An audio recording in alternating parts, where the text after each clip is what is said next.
Hello guys, in this video I am going to show you how to edit your matrix on the TickTick application. But first I just want to mention, don't forget to subscribe to my channel because at 10,000 subscribers I am going to show you my whole YouTube revenue statistics and growth strategy, how to make money online. So let's jump into it. First of all, open the application on your phone.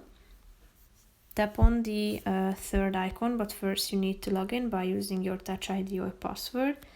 Now tap on the third icon down below, which is the Eisenhower matrix. Click on the relevant matrix or category that you would like to edit. Click on the three dots icon in the upper right corner of the screen and click on Edit Matrix. Here you can change the title of that category by tapping on this first box and deleting the name and typing in the one that you would like to change it for. You can also select the list, the tags, date and priority as well.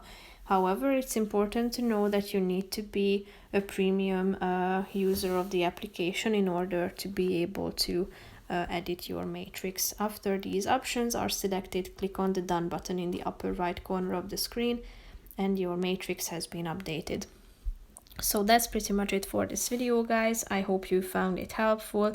If you did, consider subscribing and see you in the next video. Bye bye.